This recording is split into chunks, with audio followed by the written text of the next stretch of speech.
Last month may have been the official end of summer, but now that we're closing out September, we are officially in fall. This month hasn't resulted in any completed games for me, but I am still pretty happy with the games I've played and the progress I've made. The main reason I don't have any completed games is that I've either been playing games that require a lot of time to get through, or I've finished the story of a couple games, but I need to tie up a few last trophies to fully complete the games. So while I don't have any completed games this month, I feel like I am setting myself up for having a number of games completed in October. I've also been playing some super fun games, and I can't really complain that I didn't fully complete any this month. So let's take a look at what I've been playing for September 2023. As I said, I don't have any completed games this month, but I feel like I've made some decent progress in some of my story games this month. And the first of these story games is Stardew Valley. This is one of the games that I've made quite a bit of progress on this month. I've been really working at getting my farm set up and have quite a collection of animals now. I have a coop full of chickens and ducks and a couple rabbits. I also have a middle upgrade barn where I have some cows and goats. So I'm getting quite the collection and plan to expand that in the future as well. I also have been working on a love interest, and I'm going after one of the new characters added by the mod that I've been using, Stardew Valley Expanded. So I'm hoping that will get to the point where I can marry her by the end of October, at least. I also made it into year 2 of the game, so that's made me pretty happy. I only have a couple more collections for the community center to finish up, and that will be a big focus in the second year, trying to make sure that I get the fish that I need or the certain crops that I needed to grow that I forgot to in year 1. I'm really enjoying how my playthrough is coming along in general though, so I'm enjoying the new characters and I'm enjoying kind of getting to see some of the new content in the mod. I mean, it's not a lot so far. I mean, I think there might be a little bit more here and there, but just even certain characters and getting a little bit more scenes with people like Marlin or Gunther, like things like that are just kind of fun, and I've really been enjoying this playthrough of Stardew with that mod installed. The second story game I played this month was Spider-Man. This is the second game that I made a lot of progress in this month. I technically beat the main story, earned the platinum trophy for the game, and played through all of the DLC. I added reviews for both the base game and the DLC over the course of the month as well, and I'll leave links to those in the video and in the description below. I very much enjoyed going through Spider-Man, and the only thing that I have left to do with this game is play through the new game mode on the highest difficulty, and that should wrap up the last 2 trophies I need for the game. So that'll be kind of my goal for October. The third story game is Spider-Man Miles Morales. I enjoyed the original Spider-Man so much that I decided to move on to the sequel or spin-off or whatever you want to call it that focuses on Miles Morales instead of Peter Parker. Playing this version on the PS5 is quite amazing to compare to the PS4 version of Spider-Man. It's even better looking, has like 0 load times, and you could just really tell a big difference between the 2 systems. I was also able to finish the story for this game this month. It's a little bit shorter than the original one, and just like that first game, I have some trophies to finish up with before I call it completed. The difference is this one, it's associated with the platinum, so I have not earned the platinum yet for Miles Morales, but I should be able to do that hopefully in October or at least November at latest. It was definitely still a fun game to play through. There are some things that I really enjoyed and felt like they were better than the first game, or more streamlined, or just like quality of life improvements, like the Friendly Neighborhood Spider-Man app that really made finding crime activities and even some side quests a lot easier and more enjoyable. But there were also some other choices too that I didn't like quite as much. I understood why some of them happened, and I liked some of the things that caused these changes, but some of the ways those changes played out, I wasn't as big of a fan of. I don't know that I liked it quite as much as the first one, as like the whole picture of like story and gameplay and everything like that. Like there's definitely improvements here in this one, but there are also some things that set it back. But you can be on a lookout for a review later in October to kind of give a little bit more of my thoughts on the game.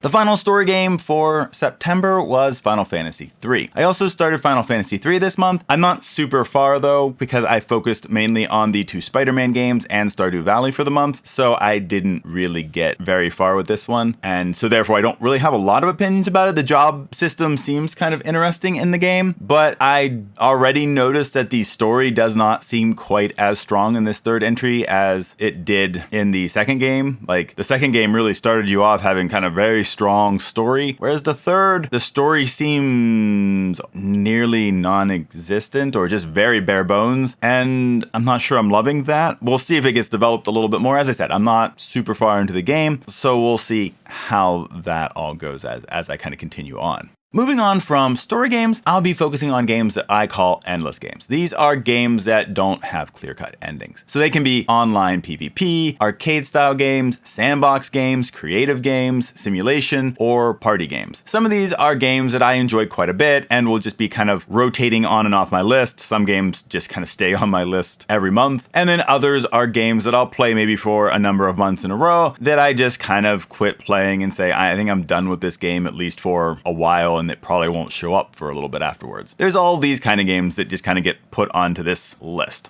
The first endless game is Fortnite. So Fortnite's usually the first game that I get to on this list because it's the game that I probably play most regularly out of the endless games. I say that, but I also admit that we have not played Fortnite as much as we usually have been. Our family's been kind of busy and our normal times to play together haven't always been available. And I think it's due to this that I haven't really been into this season as much. Like, we haven't played it as much, we haven't done as much with it. And so I just haven't gotten invested in it like I have previous seasons. I think in part it's because of that busyness, but it's also in part, like, as I said last month, the heist theme just really didn't grab me. It wasn't really like a super interesting theme to me so far. Like, maybe that'll change with October because I think that there's also going to be a tie-in with like Fortnite Nightmares and some things like that that could be interesting and make it a little bit more appealing to me. But as of right now, like, it's just okay, and like I just haven't really gotten into it that much. I still enjoy Fortnite. I want to play it with family. It's just that we haven't always had the time to do so. And I haven't really played very much on my own, which is kind of unusual. I'll usually at least play some rounds myself or play some Save the World just to get maybe a few extra V-Bucks here and there, but I really didn't do that much in September. We'll see if this is just an anomaly or something that happens a bit more regularly. I'm guessing it's just the month. It just was a month that was kind of busy and that I just got involved in other things, but we'll see.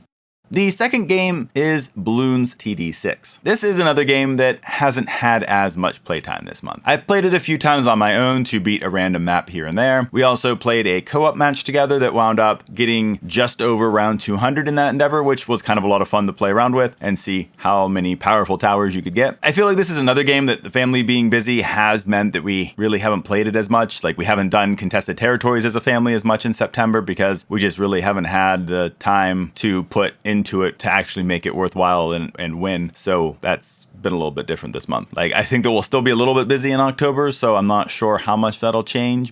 The third endless game is Marvel Snap. Now, I think Snap has actually been a game that's been pretty consistent this month for me. I've probably played it as much this month as I did in previous months. Like, it's a pretty easy game to pick up, play a few rounds of, and you know, they don't take very long to play a match. So it's nice in that way. I think I earned about 3 new cards this month: Hitmonkey, Darkhawk, and Ravonna Renslayer. So there were some decent cards that I got from that. Only one I've really incorporated into a new deck of mine was Hitmonkey. I was trying to get a bounce deck going, and I feel like I got a pretty good one there with Hitmonkey being a part of it. I also earned a bunch of new variants over the month as usual. Like, so it was a pretty standard month for Marvel Snap. I didn't get the Loki monthly battle pass or season pass or whatever you want to call it. I don't know, it just, Loki was probably the best part of the season pass. Like, some of the variants just weren't super exciting compared to some of the previous seasons, and so I passed on this month with that. Maybe I'll pick up next month. I'm not sure what's coming out in October, so we'll see what it is, and maybe I'll get that one. But overall, I am enjoying Marvel Snap. It's just a fun, quick game to play. It has a good amount of strategy, and it is a game that I regularly come to, probably at least a little bit every day or every other day, and enjoy my time with it.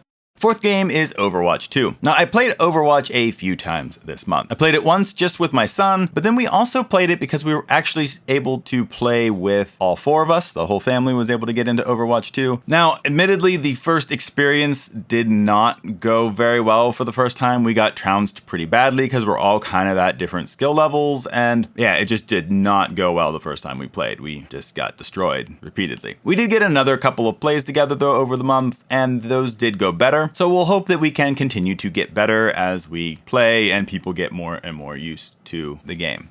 The fifth game is Jackbox Party Pack 2. We played this one day this month, and yeah, it was a time that we kind of had some time to be able to play something together, but we were all kind of tired from being busy and doing things to play something that was a bit more involved and requiring a little bit more focus. So yeah, so this was a good fit in for an afternoon where we just kind of sat around, played some Jackbox Party Pack 2. We only played the second party pack this month, but as always, these were fun, light party games to play, you know, when we didn't really feel like doing something heavy or required a little bit more thought. They just were kind of fun to just sit back and enjoy. The last endless game is Vampire Survivors. Now, I played a few rounds of Vampire Survivors this month. After a month or two of not playing it, I wanted to kind of get back into the game. I really enjoy Vampire Survivors. It's a lot of fun to play, so I wanted to get a couple more rounds in. I managed to finish all of the levels with one of the characters in the game, the one you start with, and doing that for all the characters will probably be my goal when I do play this game. I've already achieved all the achievements in the game, and there's things like that, so I'm really just kind of doing things that I want to do with the game for now, every once in a while. So that's probably going to be my goal, trying to have each character beat all of the maps in the game. So we'll see how that goes as I continue to play it, maybe a little bit here and there, every month, every other month, something like that. And that's all of the games that I played for September. I did not get any games played specifically for trophies. I did wind up playing both Spider-Man and Spider-Man Miles Morales for trophies a little bit, like at the end of the month, because I beat both of the games. But since I was still playing the story for the majority of the month with these games, I put them there, and I didn't really play any games that were just focused on getting the last few trophies for them. Now, I am a little bummed that I didn't get any games completed this month, but I was happy to get these stories of both of these Spider-Man games finished, and I'm looking forward to wrapping those games up by getting those last few trophies in each of those, and so hopefully that will change next month and I'll get a couple completed games, maybe even be able to complete some games that I don't even think I will get completed next month. So we'll see how that all goes. How about you? What have you been playing in September? Have you picked up any new releases over the month? Been playing old favorites, removing games from your own backlogs? Let me know in the comments, as it's always fun to see what others are playing and if those games are worth adding to my own backlog. Hope everyone had a great month and that you've been playing games that you really enjoy. That's all for this month, and we'll see you in the next video.